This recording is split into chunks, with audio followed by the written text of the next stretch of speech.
안녕하세요. 2023년 3차 세이지 약국 실습생입니다. 오늘은 안구 건조증에 쓰이는 일반 의약품을 알아보겠습니다. 영상은 다음과 같은 순서로 진행됩니다. 먼저 안구 건조증이 무엇인지 알아보겠습니다. 안구 건조증이란 눈이 시리고 자극감, 이물감, 건조감 등의 증상을 느끼게 되는 눈의 질환으로 건성 안 증후군, 눈마른 증후군이라고도 합니다. 안구가 건조해지면 눈물막의 삼투압이 증가하고 안구 표면 염증이 유발됩니다. 그리고 눈의 불편감, 시각장애, 눈물막 불안정도 일어납니다. 안구 건조증의 원인은 다양한데요. 대표적으로 노화가 있습니다. 늙어갈수록 눈물의 분비량이 감소하거나 눈물의 상태가 변합니다. 그리고 각막 예민성이 떨어질 때도 안구 건조증이 올 수 있습니다. 장기간 콘택트 렌즈를 써서 눈 표면 감각이 무뎌지는 경우, 각막의 지각이 마비되는 각막염에 걸린 경우가 이에 해당합니다. 그 다음으로 눈꺼풀이 문제가 생겼을 때에도 안구 건조증이 올 수 있는데요. 눈꺼풀에 문제가 생기면 눈물 생산 기능에 영향을 줄 수 있기 때문입니다. 또 현대화된 환경도 안구 건조증의 원인이 될 수 있겠습니다. 직장인이 되었건 학생이 되었건 교실이나 사무실 같은 밀폐된 공간에서 오래 생활하는 것이나 장시간 스마트폰을 보고 컴퓨터 작업을 하는 것도 안구 건조증의 원인이 될 수 있습니다. 그럼 안구 건조증이 생기면 어떤 일이 일어날까요? 우선 눈에 자극감이나 이물감, 타는 듯한 자결감이 느껴집니다. 그리고 눈이 쉽게 피로해지고 눈을 잘 뜰 수 없습니다. 겨울철 외출할 때 찬바람을 맞으면 눈물이 줄줄 흐르고 심한 경우 두통을 호소하기도 합니다. 이러한 증상은 독서를 하거나 스마트폰을 사용할 때, 컴퓨터 작업할 때, 건조할 때 더 심하게 느껴집니다. 안구 건조증을 치료하고 예방하려면 어떻게 하는 것이 좋을까요? 생활 습관을 관리하는 것이 무엇보다도 가장 중요합니다.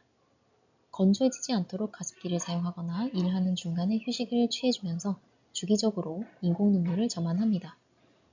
또 40분에서 50분 정도 컴퓨터 작업을 했다면 먼 곳을 바라보거나 자연을 보며 눈을 쉬어주는 것도 좋습니다. 눈에 좋은 음식을 먹는 것도 좋은 방법이 될 수 있는데요. 특히 오메가3 지방산이 많은 호두, 등푸른 생선을 자주 먹거나 건강기능식품으로 나온 오메가3를 복용하는 것도 아주 좋습니다. 이렇게 안구 건조증을 치료하고 예방하는 것이 중요하다고 말하는 이유는 안구 건조증을 방치했을 때 시력에 악영향을 미치거나 각막이 손상될 수 있어서 만성적인 각막염이나 감염으로 번질 수 있기 때문입니다. 생활 환경과 생활 습관을 개선하여 안구 건조증을 예방하고 건성안을 악화하는 요인을 피하는 것이 가장 중요하겠습니다. 인공 눈물의 대표적인 성분은 카르복시 메틸 셀룰로스, 염화칼륨, 염화나트륨, 히알루론산으로 구분됩니다. 우선 카르복시 메틸 셀룰로스는 물의 점성을 쉽게 증발하지 않게 하는 물질로 각막에서 눈물이 마르지 않도록 꽉 잡아주는 역할을 합니다. 점안 시 편안하고 거부감이 적어서 널리 사용되는 성분이지만 점도가 낮아서 효과 지속 시간이 짧은 편입니다. 염화칼륨, 염화나트륨 혼합제는 눈물과 유사한 성분으로 윤활제 작용을 합니다. 하지만 보습 성분이 없어서 자주 점안해야 합니다. 제품에 따라 포도당이나 청량감을 주는 멘톨 등이 들어있어 건조증과 함께 눈의 피로감이 심할 경우에 사용할 수 있습니다. 히알루론산은 우리 몸에도 존재하는 물질로 눈물과 가장 유사하면서 자극이 적고 안정적이며 부작용이 거의 없다고 볼 수 있습니다. 히알루론산의 농도에 따라 0.15%, 0.18%, 0.3%로 다양하게 선택할 수 있습니다. 농도가 낮을수록 가볍고 상쾌한 느낌으로 사용할 수 있지만 지속시간이 짧습니다. 농도가 높을수록 보습, 상피 재생 등의 효과가 좋은 대신 제형이 되직하고 끈적거리기 때문에 점안 시 불편하고 일시적으로 시야가 흐려질 수 있습니다. 0.1에서 0.18% 농도의 제품은 안구 건조증 완화를 위해 약국에서 구입할 수 있으면 0.3% 고농도 히알루론산 제품은 반드시 의사의 처방을 받아야 합니다. 인공 눈물은 크게 일회용과 다회용으로 나눌 수 있습니다. 일회용은 소량으로 플라스틱에 포장되어 있으며 뚜껑을 뜯어 사용하는 방식입니다. 말 그대로 일회용이기 때문에 재사용하지 않는 것이 좋고 개봉 후 적어도 8시간 이내에 사용하는 것을 권장드립니다.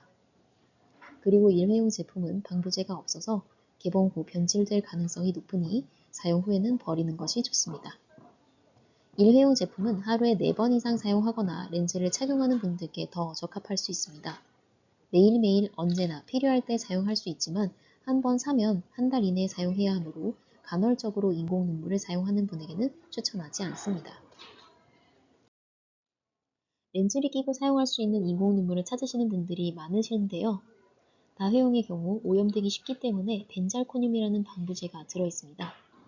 렌즈를 착용한 상태로 사용하게 되면 방부제가 렌즈 표면에 붙어 각막 손상을 유발하기 때문에 보존제가 첨가되지 않은 일회용을 사용하는 것이 좋습니다. 다회용의 경우 보존제가 렌즈에 붙어서 염증을 유발할 수 있습니다.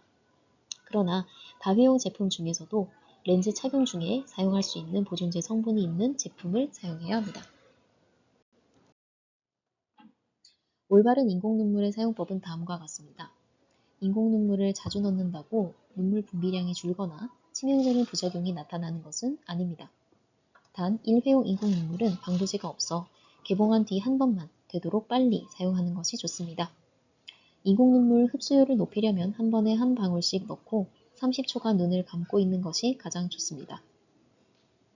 많이 넣는다고 효과가 크지 않을 뿐더러 오히려 눈을 깜빡이게 되어서 코로 이어진 눈물길로 성분이 곧장 빠질 수 있습니다.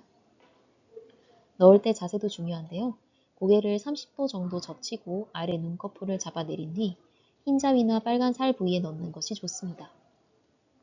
인공 눈물을 열심히 썼는데 효과가 없거나 증상이 갈수록 악화된다면 항염증 치료를 고려해야 합니다. 염증은 안구건조증의 원인과 상관없이 발생합니다. 주관적인 증상을 심각하게 느끼거나 시력이 저하된다면 약국보다는 안과를 찾아야 할 때입니다. 이번 영상을 만들면서 참고한 문헌입니다. 오늘 준비한 내용은 여기에서 마무리하겠습니다. 영상 잘 봐주셔서 감사합니다. 이번 내용 관련해서 궁금한 점이 있으면 아래를 참고해서 연락해주세요. 감사합니다.